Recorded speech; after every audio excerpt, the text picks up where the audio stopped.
Federasi Sepak Bola Thailand alias Chang Suek, jangan ketawa lah ya, memang mereka sendiri yang namain Chang Suek kok, akhirnya menghukum para pelaku yang terlibat kerusuhan di laga final SEA Games 2023. Katanya sih ada 5 orang yang dihukum, 2 orang dari pemain, ini kiper Soprowit Rakyat dan bek tengah Tirapat Proenong yang dihukum dengan skorsing 6 bulan dari panggilan timnas, serta 3 orang ofisial Thailand yang dihukum 1 tahun dari timnas. Itu katanya lo ya. Tapi apa itu artinya nih urusan udah kelar, udah beres nih mereka nih? Ternyata belum. Proses hukum tetap berjalan. PSSI belum mencabut laporannya pada FIFA dan AFC. Jadi 5 orang ini masih bisa dapat hukuman tambahan. Belum lagi proses penyelidikan dari pihak Polri, lantaran yang jadi korban adalah Komisaris Polisi Sumarji. Repot kan lu? Menanggapi hal ini, Ketum PSSI Erick Thohir mengapresiasi langkah Federasi Thailand yang secara tegas menghukum tanpa pandang bulu. Sebelumnya Federasi Thailand pun telah menghukum Jonathan Kemdi dengan melarangnya untuk membela timnas Thailand seumur hidup. Bahkan Kemdi sudah dilarang ikut SEA Games untuk selamanya. Kemudian Kemdi pun gak akan bisa main di laga internasional bersama klubnya. Apapun itu ya, jika klubnya main di liga internasional seperti AFC Cup atau Liga Champions Asia untuk seumur hidup. Nah, Erick Thohir mengatakan apa yang dilakukan Federasi Thailand ini kemungkinan bisa diterapkan di Liga Indonesia. Jadi nantinya jika ada pemain yang terlibat keributan di Liga Indonesia, hukumannya bukan lagi skorsing 1 atau 2 pertandingan, tapi skorsingnya bisa sampai 3 atau 6 bulan. Begitu juga dengan pelatih atau ofisial yang terlibat keributan dalam pertandingan Liga 1, maka akan diskorsing juga dengan skorsing yang sama 3 sampai 6 bulan. Soal wasit gimana nih Pak Erick, yang bikin kesalahan di sebuah pertandingan apa diskorsing juga? Ini jawaban Erick Thohir. Kan saya pernah bilang jika ada perangkat pertandingan yang terbukti lalai atau bahkan berlaku tak adil dalam pertandingan, hukumannya bukan main-main, bisa saja langsung dipecat, ujar Erick Thohir. Ya, semoga aja ucapan Erick Thohir ini benar, bisa jadi efek jerah tuh nantinya buat para pelaku di lapangan tuh. Tapi entahlah, pasti banyak yang recokin tuh ujung-ujungnya. Di sisi lain, Erick Thohir memastikan akan memakai jasa pelatih asal Jepang untuk melatih timnas putri, tapi belum diketahui identitas sosok pelatih tersebut. Sejumlah nama pun mencuat, mulai dari Keisuke Honda, Akira Nishino, Toru Oniki, Akio Kogiku hingga Shunsuke Nakamura. Ada alasan kenapa Erick Thohir pakai jasa pelatih Jepang, sebab adanya kerjasama Indonesia dengan Jepang yang memperbolehkan timnas wanita TC di Jepang dan akan memudahkan langkah timnas wanita kita jika memakai pelatih asal Jepang. Oke, Erick Thohir terus kerja ya, tapi kerja keras dan upaya Erick Thohir dalam mengubah citra buruk PSSI yang sudah terlanjur jelek di mata masyarakat dengan segala upaya Erick Thohir lakukan ini bisa kembali tercoreng musim depan dengan adanya konspirasi lagi. Konspirasi apa sih? Musim lalu setelah tragedi Kanjuruhan tiba-tiba ada yang namanya sistem bubble. Alasan sih lantaran faktor keamanan. Padahal semua juga tahu alasan utama adalah tim yang dimiliki oleh Waketum PSSI kala itu, yakni Lord IB, yakni tim Arema FC nggak punya markas. Makanya dibikinlah skema seolah-olah faktor keamanan. Padahal biar Arema bisa tetap main tanpa harus nyari kandang. Nah sekarang ini pun bisa terjadi lagi. Arema belum punya markas. Arema coba ajukan Stadion Gajayana sebagai markas, tapi ditolak oleh Arema Indonesia sebagai pemilik Stadion Gajayana. Lalu LIB bilang Arema nggak bisa pakai Gajayana lantaran tak lolos verifikasi. Kemudian PT LIB ini menawarkan Stadion PT IKA sebagai markas Arema musim depan. Tapi rencana LIB ini disekak mat oleh Erick Thohir yang bilang, loh stadion yang besar aja nggak lolos verifikasi, masa stadion seperti itu lolos verifikasi? Itu kata Erick Thohir. Lalu Arema coba ajukan untuk bermarkas di Bali bersama Bali United, tapi terganjal regulasi. Yani regulasinya adalah satu stadion cuma bisa dipakai 2 tim saja. Sementara Iwayan Dipta udah di booking sama Bali United dan PSM Makassar. Nah makanya sulitnya Arema cari markas ini bisa berimbas pada liga dan tim lain. Bisa aja kan kejadian musim lalu terulang lagi. Yang dihukum siapa, yang susah siapa, apalagi PT LIB-nya masih itu-itu aja orangnya. Ya kalau misalnya hal yang musim lalu terulang lagi, ya klub dan supporter harus protes lah, jangan diem-diem baik. Kan Erick Thohir pernah bilang jangan sungkan-sungkan mengkritik PSSI, karena PSSI yang sekarang bukan anti kritik. Ya udah dibikin tegas aja sekalian.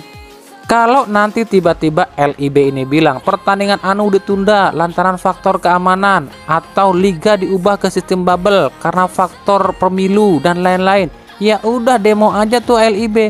Kan presiden udah pernah bilang jangan ada lagi gelaran apapun yang menghalangi gelaran atau kegiatan untuk masyarakat, dan Erick Thohir pun udah tahu itu. Ya kita lihat nanti deh bener apa enggak tuh Erick Thohir akan tegas seperti itu. Jujur ya, kalau kalian mau tahu, kami tuh di komunitas pengamat sepak bola ini masih deg-degan. Meskipun Erick Thohir ini membawa sejumlah perubahan di sepak bola kita, tapi tetap di dalamnya itu masih diisi tikus-tikus yang sama, yang sewaktu-waktu bisa menggigit Erick Thohir dan pasukannya. Terus solusinya apa? Kami sih inginnya para klub ini berkumpul dan lakukan rapat umum pemegang saham LIB, bikin susunan yang baru, pilih orang-orang yang bukan berasal dari klub alias independen, baru bisa sedikit lega deh sepak bola kita.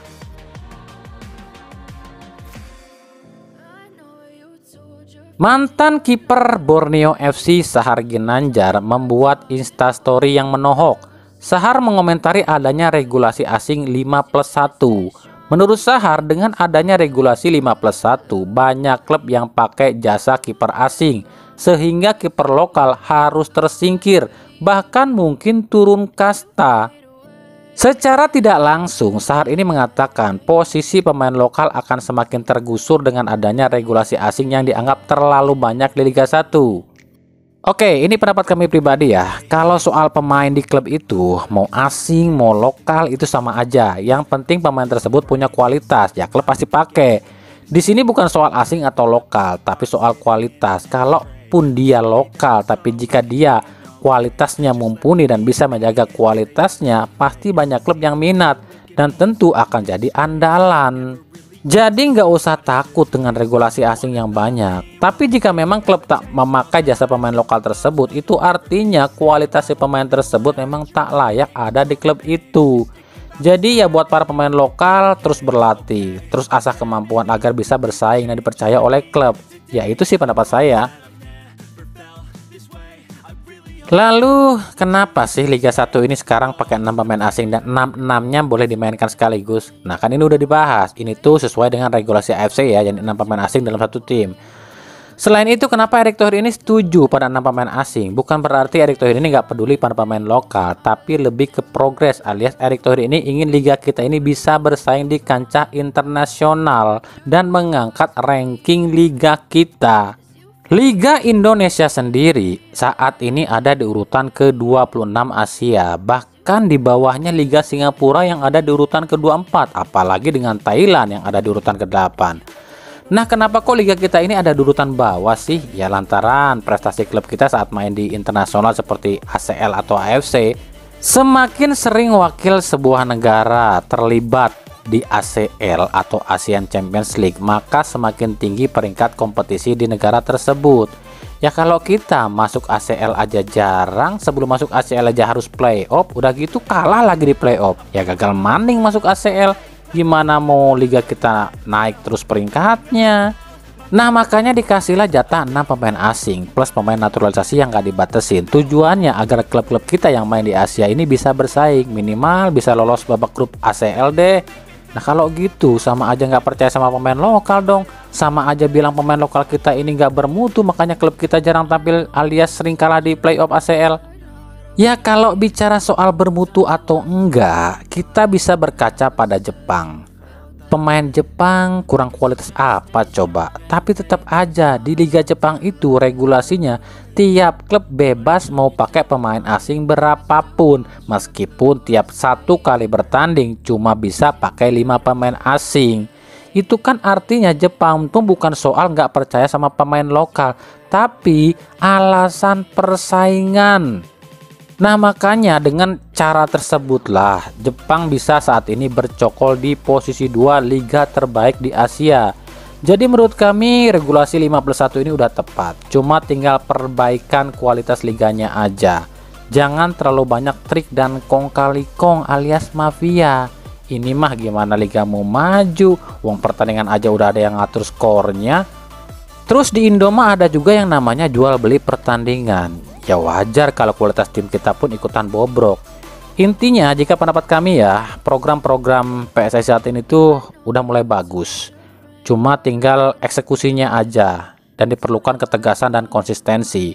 Pasalnya kita tahu di Indoma satu orang yang benar tapi 100 orang yang nggak benar. Satu orang yang ingin majuin tapi 100 orang yang ingin mundurin. Bener kan?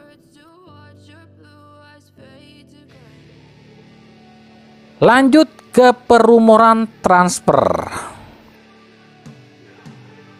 Yang pertama dari Persib Bandung. Kayaknya kalau Persib nggak ada rumor, nggak rame kali ya. Tiap hari ada aja yang dirumorin ke Persib, ada aja yang rumor Persib ini. Ada. Yang baru apa nih? Yang lagi rame di Persib nih? Yang pertama soal bek naturalisasi Victor Igbonevo yang katanya sih akan dilepas ke Persebaya, entah sebagai pinjaman atau secara permanen. Nah dilepasnya Victor ini katanya sih gara-gara Persib akan dapatkan penggantinya. Selain pemain asing katanya ada bek naturalisasi lain yang juga dibidik oleh Persib. Siapa ya? Kalau kata akun-akun gosip sih kandidatnya ada 3 orang nih untuk gantikan Victor di Persib. Ada Diego Michel, Jordi Amat, dan Elkan Bagot.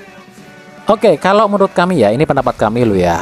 Soal Victor ini ya mungkin aja ya dia dipinjamkan atau dilepas oleh Persib, tapi bisa aja ini cuma rumor.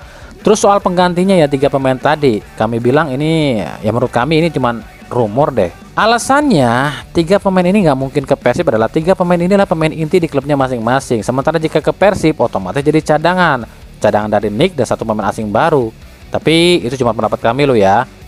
Yang kedua, striker lokal baru. Nah ini pun lagi rame. Katanya sih Persib ini membidik striker lokal baru meskipun belum ada yang tahu siapa sosoknya.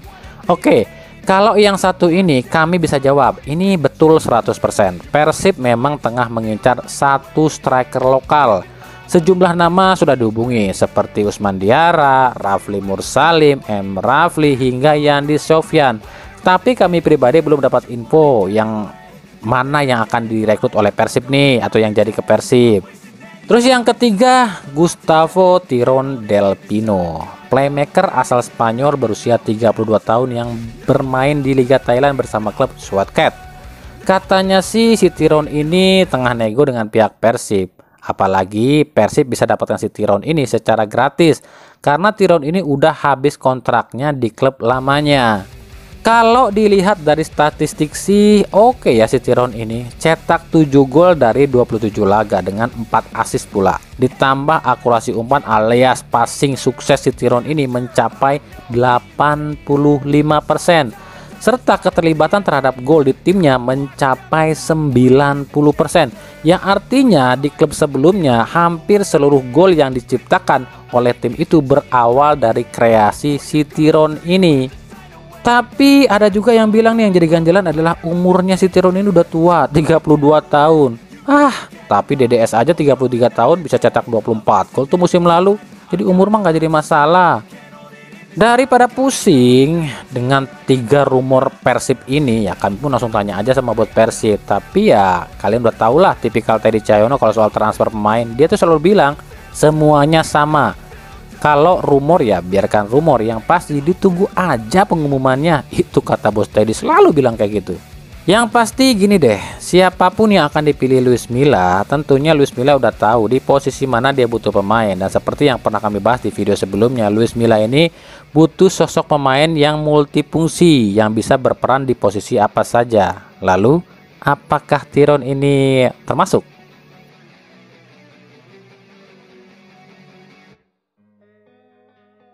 Yang kedua, Persikabo kabarnya tengah negosiasi dengan penyerang asal Tanjung Verde, Jose Varela. Jose saat ini main di Liga 3 Portugal. Untung Liga 3 Portugal ya, jadi masih bisa main di Liga 1. Soal kualitas kami belum tahu ya, soal dari CV-nya sih biasa aja. Yang menonjol speednya doang, kenceng cuy.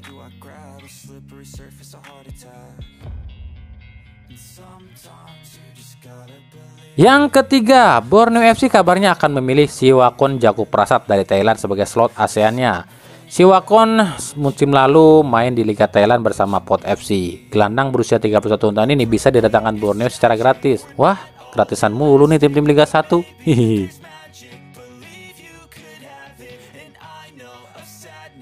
Yang keempat, PSM Makassar fix akan merekrut bek tengah asal Filipina Kike Linares sebagai slot ASEAN-nya. Kike kabarnya akan tiba di Indonesia akhir Mei ini. Kike ini grade A loh, soalnya dia ini anggota timnas senior Filipina. Selain Linares, PSM pun akan datangkan pemain Portugal lainnya. Kalau sebelumnya ada Ronaldo Tavares, sekarang PSM mengincar Adilson Silva, striker berusia 25 tahun yang main di Liga 3 Portugal. Cukup gacor luka di Liga 3 nih. 3 kali main, 3 gol. Tingginya juga oke. Wah, pelatih Portugal pasti nyarinya yang Portugal juga ya.